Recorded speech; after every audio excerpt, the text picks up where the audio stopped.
জাতীয় সংসদ ভবনের দক্ষিণ প্লাজায় চলছে সাবেক প্রধানমন্ত্রী বিএনপি চেয়ারপারসন খালেদা জিয়ার নাগরিক শোক সভা। সেখানে আছেন সহকর্মী সাইফুল রিপন, যুক্ত হচ্ছেন সরাসরি। সাইফুল, সেখানকার পরিস্থিতি কেমন দেখছেন? শোক সভা কখন শুরু হয়েছে, বিস্তারিত আমাদেরকে জানাবেন।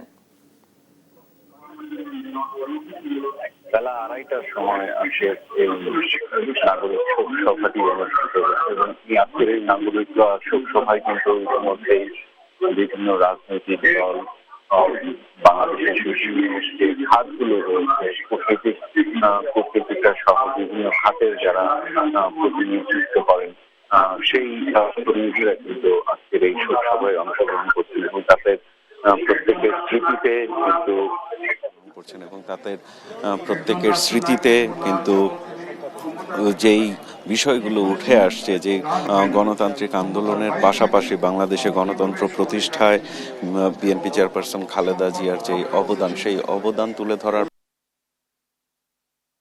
অবদানগুলো ছিল, সেই অবদানগুলো কিন্তু শ্রদ্ধা ভরে স্মরণ করা হচ্ছে আজকের শোক সভাতে। এবং আজকে বিএনপি চেয়ারপারসন খালেদা জিয়ার যে শারীরিক অসুস্থতা, সেই অসুস্থতা নিয়ে কিন্তু কথা বলেছেন।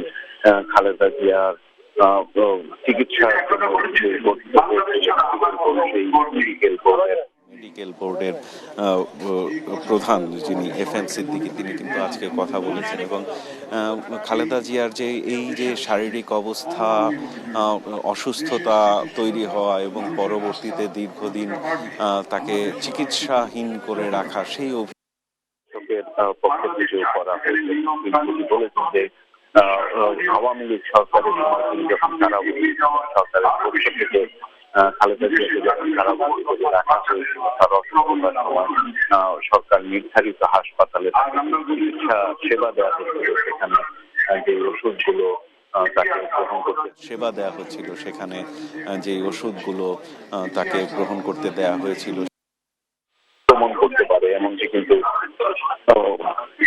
জানা থাকা সত্ত্বেও তখন তার চিকিৎসকরা সেই বিষয়ে ব্যবস্থা নেননি, এমনকি কিন্তু অভিযোগ করা হয়েছে এবং তার জন্য তদন্ত কমিটি গঠনেরও কিন্তু দাবি জানানো হয়েছে। পাশাপাশি এখানে যারা এই শোক সভায় অংশগ্রহণ করেছেন, তারা কিন্তু